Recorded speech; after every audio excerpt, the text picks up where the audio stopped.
아멘. 우리 옆에 분과 인사하겠습니다. 사랑합니다. 축복합니다. 인사합니다. 사랑합니다. 축복합니다. 웃는 얼굴에 침을 못 뱉는다고 항상 웃는 얼굴로 다니시면 좋은 친구들을 만나고 좋은 길로 하나님이 인도해 주실 줄 믿습니다. 오늘 저는 여호수아서 2장 1절부터 11절의 말씀을 가지고 가나안을 정복하라, 가나안을 정복하라는 말씀으로 여러분과 은혜의 말씀을 나누도록 하겠습니다.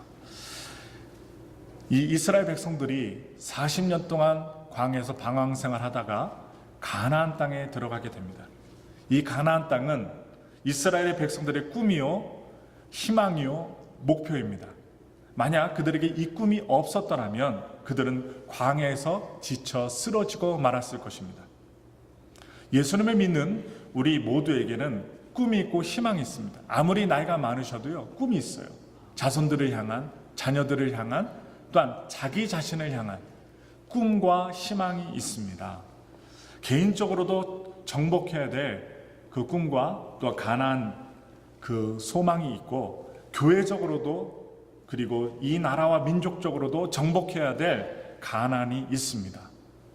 비전이 없는 사람은 승리할 수가 없습니다. 어린아이들도 어릴 때 공부할 때 보면 목표를 정확히 갖고 있으면 그 목표를 향해서 공부하지 말라고 해도 공부를 하게 되고, 또한 어르신들도 목표와 꿈이 있으면 나이가 많이 드셨어도 공부를 하게 됩니다. 그러므로 분명한 목표 없이 사는 사람은 전진할 수가 없습니다. 우리 모두는 개인적인 목표가 있을 것입니다. 학생들의 목표는 진학하고자 하는 학교가 될 것이고, 직장인들은 직장에서의 발전과 승진이 목표일 수 있습니다. 아니면 요즘같이 경기가 어려운 이때에, 그 경기가 어려운 시대에는 승진은 못한다 할지라도 직장에서 꼭 필요한 사람으로 인정을 받는 것이 바로 목표가 될 것입니다. 사업하시는 분들도 마찬가지로 사업의 확장이 아니면 건실하게 발전하는 목표를 세우실 수 있을 것입니다. 그러므로 오늘 우리가 바라보는 가나안의 목표는 하나님이 약속하신 것입니다. 그들을 가나안에 인도하여 주시는 첫 번째 목적은 안정된 땅에서 풍요롭고 평안하게 살게 하여 주시는 것이 아닙니다. 그것은 그 다음번 일입니다. 들어가서 그 하나님이 전쟁을 치르라 할 때 전쟁을 치르고 난 이후에 그 땅을 완전히 정복하고 난 이후에 누릴 수 있다는 것인데, 첫째 목적은 하나님의 거룩하신 뜻을 이루고자 하심입니다. 그 뜻은 예수 그리스도를 이 땅에 보내어 주셔서 십자가의 구원을 완성해 주시고 가장 적정한 때에 세계를 향하여 구원의 소식을 전하고자 함입니다. 그러므로 더 크고 원대한 하나님의 뜻에 우리의 목표를 맞춰야 됩니다. 내 목표에 하나님께서 맞춰주시는 것이 아니라 내가 하나님의 목표에 맞춰가야 한다는 거예요. 내 목표에 하나님의 뜻을 맞추어서는 안 됩니다. 그것은 마치 사진기에다가 건물을 맞추려는 것과 같다는 것입니다. 건물에다가요, 사진기를 맞춰야 돼요. 건물이 있으면 사진기 줌인 땡기고, 또한 그 앞으로 가게 하고 또 크게 하고 작게 하는 줌인 그 기능으로 사진기를 건물에다 맞춰야 되는 것입니다. 건물을 사진기에다 맞출 수가 없어요. 그래서 우리의 목표는 가나안을 정복하는 것입니다. 가나안을 정복하는 것은 쉽게 이루어지지 않습니다. 40년의 기다림과 고난을 겪은 후에야 드디어 가나안 정복을 눈앞에 두고 있는 것입니다. 그래서 우리가 신앙생활하지만, 우리가 교회를 다니고 말씀 생활하고 또한 주님을 잘 따르며 순종하는 그 신앙생활이 결코 쉽지만은 않습니다. 그런데 이 이스라엘 백성들이 40년을 이끌어오며 정신적인 지주의 역할을 해오던 지도자 모세가 있었는데, 이 모세가 죽은 것입니다. 모든 이스라엘 백성들은 하늘이 무너지는 듯한 충격 속에서 낙담하고 좌절하고 있었습니다. 모세의 시종으로 40년 동안 섬겼던 여호수아는 38년 전에 가나안을 바라보다가 돌아서야만 했던 비극이 또다시 반복하게 될지 모른 그런 염려를 하지 않을래야 않을 수가 없었어요. 손발의 힘은 다 빠지고 도저히 일어설 기운조차 없었습니다. 여기서 주저앉는다면 가나안은 정복할 수 없습니다. 아무리 우리에게 음식, 아름다운 진미가 가득한 음식을 가져다 주더라도 수저를 들고 떠먹지 않으면 아무 소용이 없듯이 주저앉는다면 가나안 땅을 들어갈 수 없고 정복할 수도 없어요. 그때 하나님께서 여호수아를 모세의 후계자로 세우시면서 그에게 말씀으로 힘을 주십니다. 우리가 예배를 드려야 하는 이유, 하나님의 말씀으로 힘을 얻어야 되기 때문에, 아무리 강한 사람이라 할지라도 낙담하고 좌절하고 에브리데이 부정적인 생각을 하면요, 그냥 자포자기하고 죽을 수밖에 없어요. 그래서 우리는요, 사람의 말이 아니라 하나님의 말씀을 듣고 힘을 내야 돼요. 결국 여호수아와 이스라엘 백성들은 가나안 땅을 정복하게 되었습니다. 그렇다면 어떻게 그 가나안 땅을 정복할 수 있었는가? 오늘 우리가 여호수아 1장과 2장의 내용들을 살펴보면서 세 가지를 통하여 우리가 가나안 땅, 우리 인생의 목표의 가나안 땅이 무엇인지 깨닫게 되고 그것을 이루기를 간절히 바라면서, 먼저 첫째로 절망의 자리에서 일어났다는 것입니다. 하나님은 낙담과 좌절 속에 있는 여호수아에게 말씀하셨습니다. 이제 너는 모든 백성으로 더불어 일어나라. 앉아있으라 하지 않았습니다. 일어나라. 너 혼자 일어나는 게 아니라 모든 백성들과 함께 일어나라. 절망의 자리에서 일어나야 삽니다. 병든 자리에서 일어나야 삽니다. 남들이 우리에게 뭐라 한들 내 자신을 추스릴 수 있는 것은 바로 나 자신이고, 나를 움직일 수 있는 분은 바로 전능하신 하나님이십니다. 낙심의 자리에서 벌떡 일어나야 합니다. 달리기 선수가 뛰다가 힘들다고 주저앉으면요, 더 달릴 수가 없어요. 그래서 어떻게 해요? 전력 질주를 향해서, 목표를 향해서 달려가야 돼요. 힘을 내야 돼요. 쉬면 안 돼요. 우리 다 같이 그 찬송을 아시는데요, 가사만 불러드릴게요. 우리가 옛날 때 많이 불렀던 찬양이죠. 달리다 보면은, 주님은요, 죽은 야이로의 딸을 살리실 때 소녀야 일어나라 라고 말씀하지 않았어요. 달리라고 하셨어요. 뭐예요? 그냥 일어나라는 뜻입니다. 일어나라. 인생의 어려움, 절망 가운데 눈물과 한숨과 내 영혼 슬픔 속에 잠이 드네. 내 영혼 어둠에서 방황할 때 어디선가 들려오는 주님 음성. 깨어라, 일어나라, 달리달금 일어나라. 일어나라, 죄악에 잠자던 영혼아, 달리다금 깨어라. 깨어라, 일어나, 걸어라. 어둠은 물러가고 새날이 다가오네. 주님 오실 날 멀지 않았네. 어둠 속에 잠자던 영혼 일어나라. 일어나 걸어라. 달리다금 일어나라. 이 찬양이 있어요. 저도 힘이 들고 어려울 때 부흥사 목사님이나 아니면 기도원에 올라갔을 때, 아니면 목사님들이 설교하다가 이 찬송을 부르면 절망 가운데 있지만 이 가사의 내용 때문에 일어나지 않을 수 없을 정도로 마음을 북돋아주는 찬송입니다. 왜? 이 찬양의 가사 속에 오늘 여호수아에서 말씀하시는 일어나라는 하나님의 메시지가 있기 때문입니다. 절망 중에 있는 우리들에게 주님은 희망입니다. 우리 희망이 되셔요.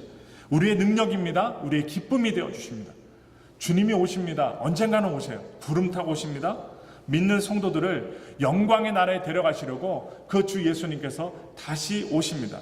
그러므로 우리는 낙심할 수 없습니다. 절망할 수 없어요. 초대교회 성도들은요, 이 예수님이 오신다는 소망 때문에 사자의 밥이 되면서도 하나님께 찬송을 드렸고, 인간의 횃불, 인간 촛불이 되어서 타들어가며 죽으면서도 하나님께 감사를 드렸습니다. 무엇이 우리를 절망하게 합니까?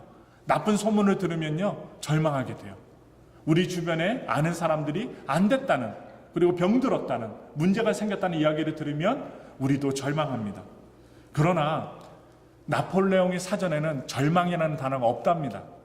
그도 죽음 앞에서 절망을 했어요. 두려워했습니다. 그러나 예수 믿는 그리스도인들은 우리들의 사전에는 절망이 없습니다. 그리고 낙심이 없습니다. 심리학자들이요, 쥐를 가지고 실험을 했어요. 유명한 실험이죠. 도간에다가 쥐 한 마리 넣고 어떻게요? 그 입구를 깜깜하게 닫아버렸어요. 독 속에 쥐를 넣고 빛을 완전히 차단한 후에 흑암 속에 두었더니 이 쥐가 얼마 만에 죽었느냐? 3분 만에 죽더랍니다. 3분 만에. 왜 3분 만에 죽어요? 공간은 좁죠. 빛 한 방울도 들어오지 않는 어둠 속에 갇히니까 이 쥐가 낙심을 해서 절망을 해서 3분 안에 죽었다는 거예요. 질병도 없어요. 독약도 넣지 않았어요. 희망을 잃어버리니까 이 쥐가 3분 안에 죽어버리고 말았다는 것입니다. 여러분께 소개하고자 하는 어린아이가 있어요. 보스턴에 1982년도에 살고 있었던 어린아이입니다. 7살 날 소년 버틀리 군이에요. 이 지금 사진에 보이는 이 버틀리 군이 어떻게 하고 있어요? 예, 혼수 상태예요. 이 아이가요, 머리에 뇌암으로 그 정신이 오락가락하고 혼수 상태 속에 빠져들었습니다. 1982년 8월 9일 그의 아버지가 의사를 찾아가서 이야기합니다. 아이의 생명을 더 이상 연장시키지 말아달라고 당부합니다. 어차피 죽을 텐데 고통을 조금이라도 덜 받게 하기 위해서 이야기를 했습니다. 그날 보스턴의 야구 선수, 그 당시 홈런 타자 스테플린이라는 야구 선수가 이 병원에 방문했어요. 누구의 병원에? 누가 머물고 있는? 바로 이 버틀리 군이 혼수 상태 속에 누워 있는 이 방 안으로 홈런 타자 스테플린이라는 야구 선수가 들어오게 됩니다. 그는 소년의 영웅이었어요. 이 소년은 어렸지만 이 야구 선수가 야구 칠 때면 환호성을 지르고 힘을 내고, 그리고 롤 모델이 되는 그 스테플러 그 야구 선수였기 때문에 항상 이 선수의 야구 프로를 즐겨봤다는 거예요. 그래서 이 소년의 아버지가 이 스테플러 야구 선수에게 부탁을 하고 간곡히 손이 발휘되도록 부탁을 해서 우리 아들에게 희망을 달라고, 특별히 혼수 상태이지만 우리 아들이 당신을 살아있을 때, 정신이 멀쩡할 때 정말로 사랑하고 또한 히어로, 영웅이라고 여겼을 정도로 당신을 따랐다고, 그러니 우리 아들한테 한 번만 와서 만나달라고 간곡히 부탁을 했더니 이 선수가 자기 아들 버틀리 군의 방에 들어온 것입니다. 누워있는 아이에게 얘기합니다. 션, 내가 스탬플러나 한다. 이 음성을 듣자 이 소녀는요, 눈을 갑자기 떴습니다. 번쩍 떴어요. 귀가 살아있으니까. 스테플러라는 야구 선수가 방 안에 들어와 내가 스테플러야 얘기했더니 눈을 떴어요. 션의 얼굴에는 반가움이 가득했는데 그 얼굴을 쳐다보는 때 뭐라고 얘기하냐, 버틀러한테. 션, 내일 시합에서 홈런을 날릴 테니 기다리라. 내가 멋지게 홈런을 날릴 테니까 내가 홈런 날리는 이 프로를 보거라 하고서 어떻게 해요? 야구공 하나를 사인해 준 다음에 이 버틀러, 션 버틀러 군의 그 가슴팍에 딱 안겨주고 빠이빠이 하고 떠났어요. 그 이튿날 경기에서 정말 홈런 하나를 칩니다. 홈런 하나를 치면서 이 아이는 그가 영웅으로 여겼던 그 야구 선수가 홈런 치는 모습을 보면서 5개월 후에 의사들이 깜짝 놀라게 되는 치유를 받습니다. 션의 뇌 속에 뻗어있던 그 뇌암이 하나도 없이 사라진 거예요. 말끔히 사라졌어요. CT를 찍고 그리고 엑스레이 찍었는데 하나도 없었어요. 이것은요, 의학적으로 설명할 길이 없었습니다. 션이 영웅처럼 생각했던 선수가 홈런을 약속했고 홈런을 쳤습니다. 이 병들어 누워있던 아이에게 희망이 생긴 거예요. 그리고 그 이튿날 기쁜 소식이 전달되었어요. 희망이 이루어진 것입니다. 약속을 했는데 그 약속대로 홈런을 치고, 또 이 희망이 이 소년, 병약하고 어린아이였던 이 소년의 그 신체 속에서 놀라운 역사를 나타냈던 거예요. 사랑하는 성도 여러분, 제가 이 션이 치유된 것을 여러분들에게 자랑하고자 얘기하는 것이 아닙니다. 아이도 희망을 가졌더니 그 몸속에, 뇌 속에 있었던 그 뇌암이 사라졌다고 한다면, 하물며 전능하신 하나님을 믿는 하나님의 자녀들이 무엇이 염려되고 걱정이 되겠습니까? 여러분과 제가 나약하고 보잘것없다 생각할지라도 하나님이 주신 말씀을 갖고 희망을 갖는다면 뇌암이 아니라, 암세포가 아니라 더 심한 것이라 할지라도 우리 몸속에서 떠나갈 것이고 우리 환경에서 제거될 것입니다. 하나님은 더 큰 능력을 행하십니다. 우리 다 같이 예레미야서 33장 2절을 큰 소리로 읽겠습니다. 다 같이 읽을까요? 이를 행하는 여호와, 그것을 지어 성취하시는 여호와, 그 이름을 여호와하는 자가 이같이 이르노라. 너는 내게 부르짖으라. 내가 내게 응답하겠고 내가 알지 못하는 크고 비밀한 일을 내게 보이리라. 듣게 하리라도 아닙니다. 보여주시겠다는 거예요. 그 속에 응답을 주시겠다는 거예요. 우리 하나님은 모든 일을 계획하시고 그 일을 성취하시는 분이십니다. 그 하나님이 나의 아버지요 나의 하나님이 되셔요. 그 하나님께 부르짖어 기도하면 우리도 알지 못하고 또 보지 못하는 것들, 크고 비밀한 일들을 하나님이 보여주게 하시고, 우리가 목표하는 것들, 내가 목표하는 것이 아닐지라도 하나님이 주시는 것은 내가 상상하는 것 이상이라는 것을 기억할 때에 우리가 주님을 전적으로 믿고 일어나야 한다는 것입니다. 낙심해 계세요? 좌절해 계세요? 절망 가운데 계세요? 오늘 가나안 땅을 밟는 이스라엘 백성들을 보시고 그분들을 도와주시는 하나님을 믿으시고 일어나시기 바랍니다. 두 번째로 가나안을 정복하려면 확신을 갖고 전진해야 됩니다. 확신. 주님은요 계속해서 말씀하십니다. 여호수아에게 이 요단을 건너 내가 내게 약속한 땅으로 가라. 머물러 앉아라, 주저앉아서 쉬어라 하지 않고 가라 하십니다. 이 말씀에 여호수아는 확신을 가졌습니다. 누가 하신 말씀이에요? 하나님이 하신 말씀이기 때문에 확신을 가졌어요. 말씀을 들을 때 확신을 갖게 됩니다. 여러분, 물건을 팔아도요 확신 갖고 홍보하면요 사람들이 사게끔 돼 있어요. 이거 먹으면 무좀이든 아니면 각종 질병 다 낫습니다. 옛날 때 우리가 어렸을 때 북치면서 막 환호성을 지르고 뱀 몇 마리 갖다 놓고 이 뱀 먹어봐, 이 뱀 먹으면 어떻게 해요? 자다가도 빨떡 일어난다고 막 광고를 하면요 동네에 있는 아저씨들이 다 가갖고 그 약을 갖다 다 샀어요. 왜요? 확신 갖고 하니까. 벌떡 안 일어나도 어떻게 해요? 아이고 이거 잘못 샀네 해도 그 광고의 당시에는 확신 갖고 얘기하면요 저도 사고 싶더라고요. 돈이 없어서 못 샀어. 아무튼 확신을 갖게 되면 속이는 사기꾼들한테도 속아 넘어가는데 하나님은 사기꾼이 아니시잖아요. 하나님의 말씀을 들을 때 확신을 갖게 돼. 그래서 주일날 예배 드려야 되고 수요일날 금요일날 예배 드려야 되는 이유가 말씀 듣고 확신 갖고 하나님의 복을 받기 위해서, 하나님의 능력으로 신앙생활하기 위해서 우리가 말씀을 드려야 된다는 거예요. 내 생각이나 경험으로는 안 돼요. 하나님, 지난번에는 요단 강물이 말랐는데 실패했습니다. 그런데 지금 장마철이라 물이 수위가 넘쳐갖고 우리가 들어가면 그냥 그 물속에서 죽습니다. 수장됩니다. 200만 명이 배를 타고 건너가려면 몇 달은 걸릴 것입니다. 이거 인간의 생각이에요. 계산기 두들긴 생각이에요. 그렇습니다. 인간의 생각으로는 불가능합니다.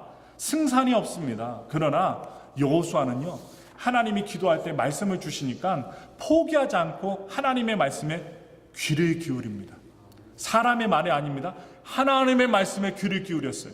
우리 다 같이 여호수아서 1장 5절부터 6절의 말씀을 함께 읽겠습니다. 시작. 너의 평생에 너를 능히 당할 자 없으니 내가 모세와 함께 있었던 것 같이 너와 함께 있을 것입니다. 내가 너를 떠나지 아니하며 버리지 아니하리니 마음을 강하게 하라, 담대히 하라. 너는 이 백성으로 내가 그 조상에게 맹사하여 주리라 한 땅을 얻게 하리라. 아멘. 여호수아는 이 여호수아서 1장 이 5절과 6절의 말씀을 갖고 확신을 갖게 되었습니다. 그리고 백성의 유사들에게 명령합니다. 확신을 하니까 행동으로 움직이는 거예요. 그래서 여호수아서 1장 11절 말씀이요. 다 같이 읽겠습니다. 시작. 진중에 두루 다니며 백성에게 명하여 이르기를 양식을 예비하라. 3일 만에 너희가 이 요단을 건너 너희 하나님 여호와께서 너희에게 주사 얻게 하시는 땅을 얻기 위하여 들어갈 것임이니라 하라. 예, 들어갈 것이라고 이 여호수아도 하나님의 말씀을 확신 갖고 백성들에게 200만 명이 넘는 백성들에게 확실하게 얘기합니다. 요단 이편에 자리를 잡고자 하는 지파가 있었어요. 바로 르우벤 지파와 갓 지파와 그리고 므낫세 반지파 세 지파가 있었습니다. 이 세 지파에게도 여호수아가 확신을 갖고 얘기합니다. 여호수아 1장 14절부터 15절 말씀입니다. 읽겠습니다. 시작.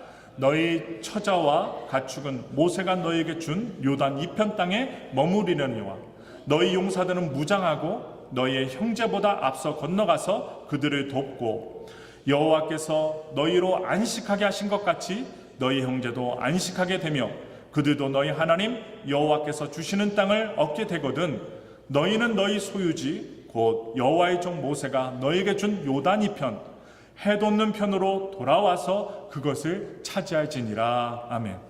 이 말을 듣고 두 지파 반 그 모든 사람들이 대답을 합니다. 얘기를 듣고 이제는 확신 갖고 얘기했던 여호수아와 또한 하나님께 대답을 하는 거예요. 여호수아 1장 16절 말씀입니다. 읽겠습니다. 시작. 그들이 여호수아에게 대답하여 가로되 당신이 우리에게 명하신 것은 우리가 다 행할 것이요 당신이 우리를 보내시는 곳에는 우리가 가리이다.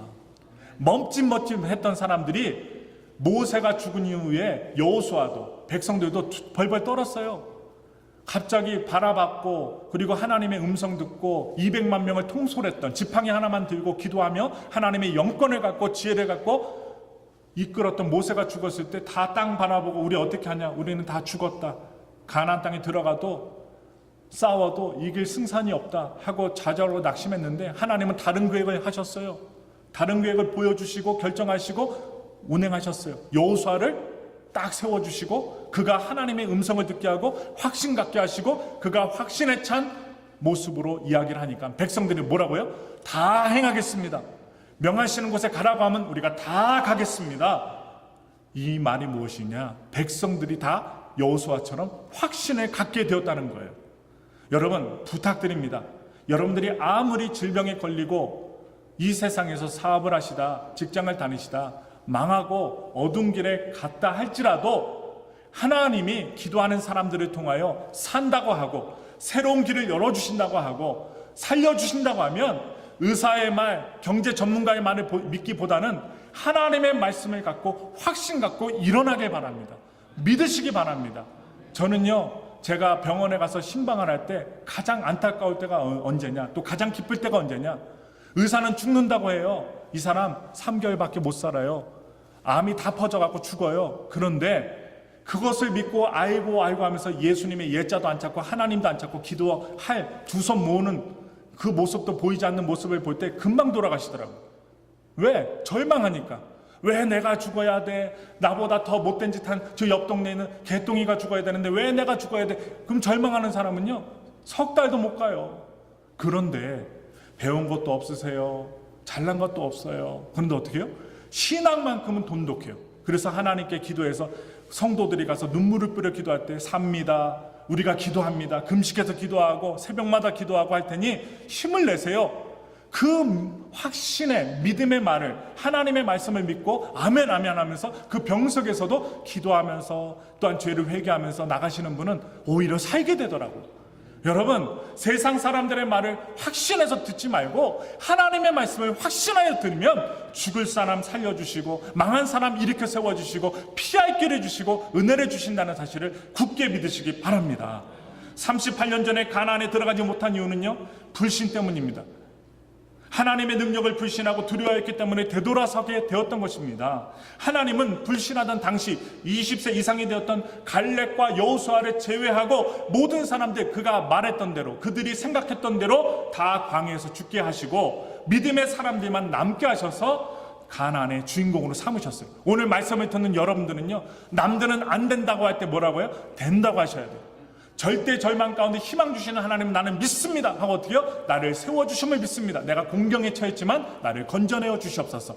여러분, 옆에 분과 인사하겠습니다. 우리는 주님 때문에 잘 될 수밖에 없습니다. 인사하겠습니다. 시작. 우리는 주님 때문에 잘 될 수밖에 없습니다. 여러분, 이거 믿으셔야 돼요. 누구 때문에? 주님 때문에 잘 될 수밖에 없어요. 발령을 받아서 이사를 가셔도, 승진을 하셔도, 장사를 하셔도, 가정주부라 할지라도, 또한 남의 밑에서 일한다 할지라도 하나님, 나는 주님 때문에 잘 될 수밖에 없습니다. 그러면 자다가도 떡을 먹게 되는 역사가 일어날 것입니다. 저도 마찬가지예요. 이 앞에서 설교하는데 안 됩니다, 못 됩니다, 우리는 왜 이것밖에 안 됩니까? 여러분, 그럼 우리가 남아있을까요? 아니에요. 하나님이 된다고 하면 입에 침을 튀기면서라도 어떻게 해요? 하나님 도와주실 것이라고 믿고 기도하면 죽을 사람 살려주시고 새롭게 사업하시는 분들 길을 열어주시고. 여러분, 안 될 때가 있어요. 제가 지난주에 연단에 대해서 얘기했잖아요. 하나님이 주시는 연단은 기다려야 돼요. 기도해야 돼요. 때가 있어요. 근데 어떻게 해요? 그 때가 안 됐는데 나 혼자서 동네방네 다니면서 소리치고 다니고 왜 안 되냐고 하고 다니면 나만 힘 빠지고 나만 괴로운 거예요. 그러니 어떻게 해요? 하나님의 말씀을 보고 기도하고 하나님의 뜻이 어디 있습니까? 외치고 주님 앞에 묵묵히 신앙으로 나가면 때가 되면 변화해 주시고 새 것을 주시고 또한 내가 생각하지 않은 길로 인도해 주시는 하나님의 놀라운 가나안 땅의 축복의 역사를 열어주시는 것입니다. 여러분, 신앙생활에서 가장 무서운 것이 뭔지 아십니까? 두려움이에요. 두려움. 환난과 연단을 두려워하면 안 됩니다. 오히려 환난과 연단 때문에 우리의 환경이 새롭게 변화될 것이라는 긍정적인 믿음을 가지셔야 돼요. 절대 희망, 절대 소망, 잘 될 것이나. 여러분들 자녀 보시고 가족들 보시고 뭐라고 얘기해요? 너는 잘 될 거야. 너는 잘 될 거야. 여러분, 어떤 아이가 있었어요. 맨날 꼴찌예요. 그런데 그 아이가 나중에 교수가 됐어요. 누구 때문에 된 줄 아세요? 하나님 때문에 됐죠. 근데 가장 중요한 엄마 때문에. 엄마가요, 항상 아이가 통지표를 갖고 와서 꼴찌를 하거나 뒷자리에 머물러도 어떻게 해요? 너는 하나님을 믿기 때문에 너는 잘 될 거야. 성적은 꼴찌지만 너는 잘 풀릴 거야.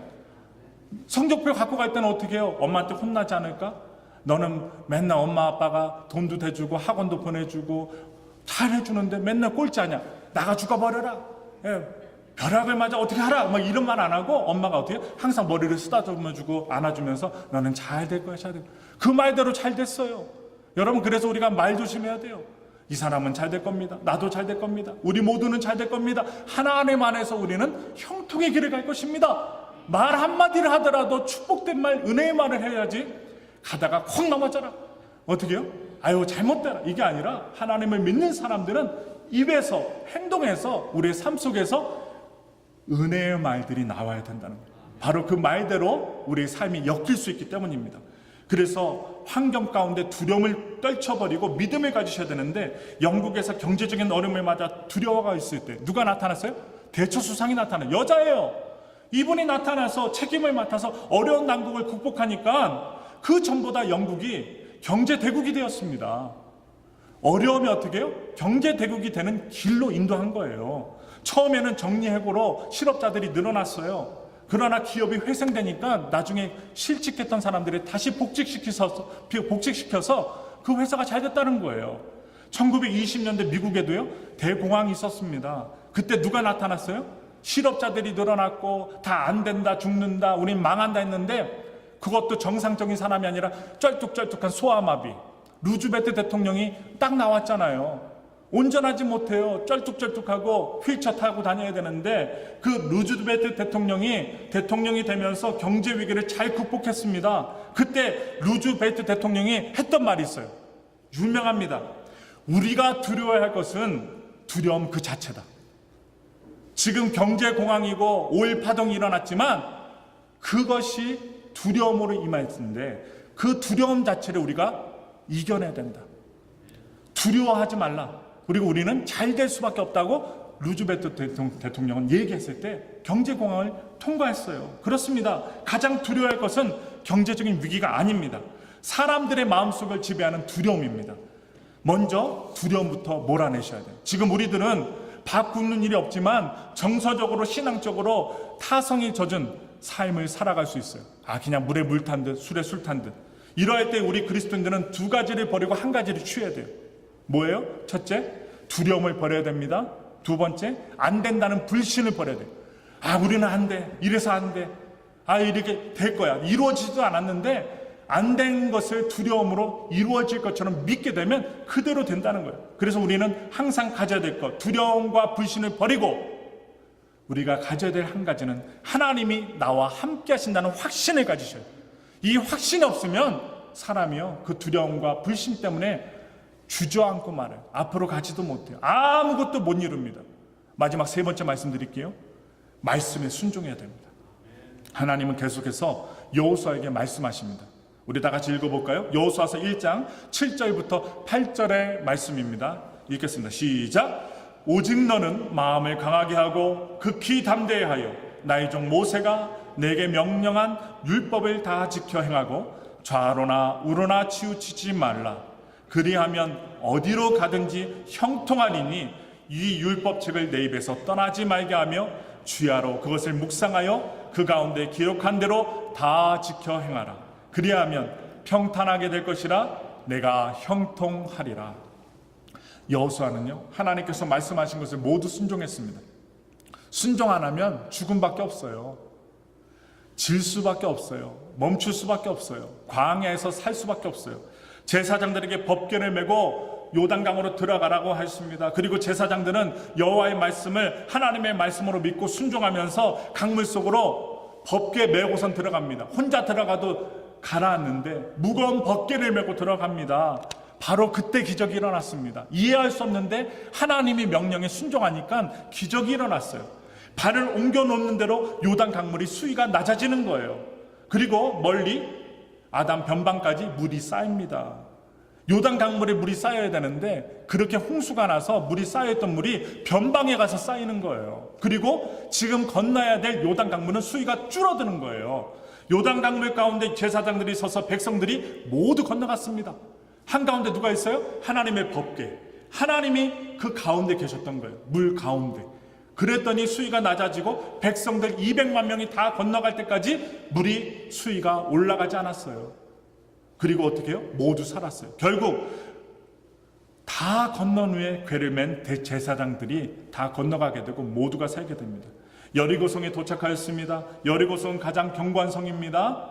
그런데 하나님은 여호수아에게 여리고성을 날마다 한 바퀴씩 돌고 마지막 날은 7바퀴 돌라고 명령했어요. 도저히 이해가 안 됩니다. 칼과 창과 그 칼을 들고 싸워야 되고 대포를 쏘면서 싸워야 되는데 그 당시 대포가 없었죠. 아무튼 전쟁을 해야 되는데 아무 말 없이 이야기하지 말라고 하고 어떻게 해요? 하루에 한 바퀴씩 돌고 마지막 7번째 날에는 7바퀴 돌라고 하는데 저 같으면요 어떤 생각이 들까요? 저 위에 성벽 위에서 화살을 쏜다거나 칼을 던지면 괜히 말 안 하고 있다가 칼 맞아서 죽지 않을까? 왜 우리 보고 무기도 들라고 하지 않고 아무 말 없이 성 주변에 돌라고 하지? 이해가 되지 않아. 그래서 어떻게 주저앉을 수 있어요. 근데 하나님은 이해가 되지 않는 명령을 하셨어요. 그랬더니 어떻게 해요? 여호수아는 순종하고 백성들에게 명령하고 또 백성들 또한 지도자의 말에 순종합니다. 결국 마지막 날 여리고성은 함성을 질릴 때에 가장 큰 성 여리고성을 무너뜨리고 정복하게 됩니다. 구약의 이스라엘 백성들에게 반복해서 훈련시키신 것이 무엇인 줄 아세요? 순종이에요. 순종. 하나님의 백성들은 순종 생활이 최고의 충성입니다. 순종. 내가 이해되지 않고 내가 힘들고 내가 하기 싫은데 하나님이 시키시는 일이라고 생각이 되어진다면 아멘하고 눈 딱 감고 순종해 보세요. 그것이 바로 최고의 하나님께 대한 예우고 충성이라는 것입니다. 아무리 뜻이 좋아도 순종하지 않는 사람은요 하나님의 책망을 받게 됩니다. 목회자도 성도들도.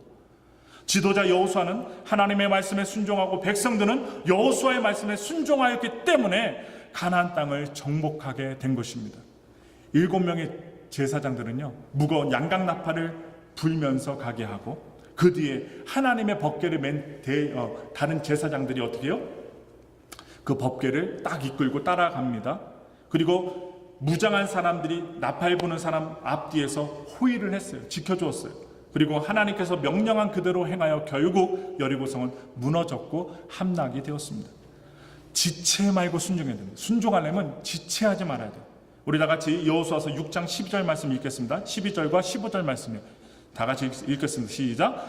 여호수아가 아침에 일찍 일어나니라. 15절 보세요. 시작. 제7일의 새벽에 그들이 일찍이 일어나서 여전한 방식으로 성을 7번 도니 이렇게 말씀하고 있습니다. 아브라함도 아침에 일찍 일어나서 모리아산으로 아들 이삭을 데리고 번제 드리러 갑니다. 미적미적되지 않아요. 머물지 않았어요. 그리고 따지지 않았어요. 어떻게요? 하나님이 말씀하신 것을 즉시 이루기 위해서 행동으로 옮깁니다. 계산하지 않고 순종했다는 거예요. 이론상으로는요 오늘 요단강이나 여리고성은 함락이 불가능합니다. 하나님의 일은 계산으로 하는 것이 아니라 믿음과 순종으로 하는 거예요. 제가 아는 많은 실업인들, 하나님을 믿으면서 주일 성수하고 사업하시는 분들이 가장 많이 겪는 어려움이 뭔지 아세요? 주일날 문 닫는 거예요. 주일날 문을 닫고 하나님 앞에 예배 드리는 거예요. 근데 그때마다 여러분 확신이 필요하고 믿음이 필요하고 실행이 필요해요. 미적미적 때문에 못합니다. 할 수가 없어요. 옆에 집은 매상 올리는데 우리 집은 매상이 안 올라서 어떻게 해요? 어렵네요.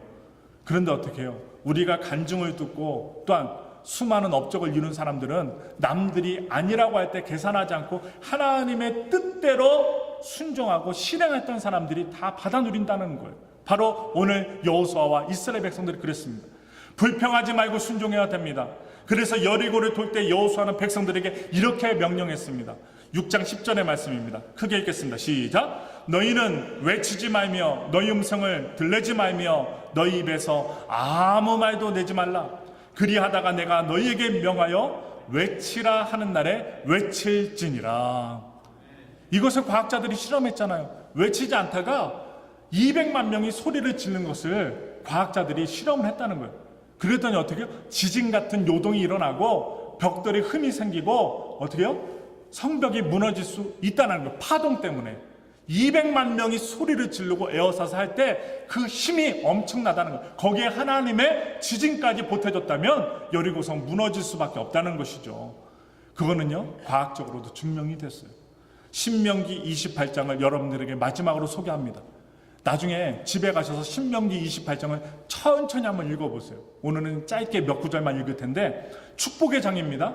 저도 좋아하는 장이에요. 그런데 축복만 좋아하지 마시고 저주도 있다는 거, 거기에 조건부가 있다는 거예요. 하나님께서 주시는 축복과 저주의 임함이 무엇으로 관철되는지 마지막으로 말씀을 살펴보고 말씀을 맞추겠습니다. 우리 다 같이 이 신명기 28장 1절부터 5절까지 먼저 6절까지 읽겠습니다. 시작. 내가 내 하나님 여호와의 말씀을 삼가 듣고 내가 오늘날 내가 명하는 그 모든 명령을 지켜 행하면 내 하나님 여호와께서 너를 세계 모든 민족 위에 뛰어나게 하실 것이라. 내가 내 하나님 여호와의 말씀을 순종하면 이 모든 복이 내게 임하여 내게 미치리니 성읍에서도 복을 받고 들에서도 복을 받을 것이며 내 몸의 소생과 내 토지의 소산과 내 짐승의 새끼가 복을 받을 것이며 내 광주리와 떡반죽 그릇이 복을 받을 것이며 내가 들어와도 복을 받고 나가도 복을 받을 것이니라. 얼마나 감사해요. 내가 있는 모든 지경이, 내 식솔들이 다 복을 받는다는 거예요. 내가 가는 곳마다 복을 받는. 그런데요, 또 15절을 보시면 저주가 나와요. 다 같이 함께 읽겠습니다. 내가 만일 내 하나님 여호와의 말씀을 순종하지 아니하여 내가 오늘날 내가 명하는 모든 명령과 규례를 지켜 행하지 아니하면 이 모든 저주가 내게 임하고 내가 미칠 것이니. 그 중간에 나오는 그 내용은요, 그 반대의 내용이에요.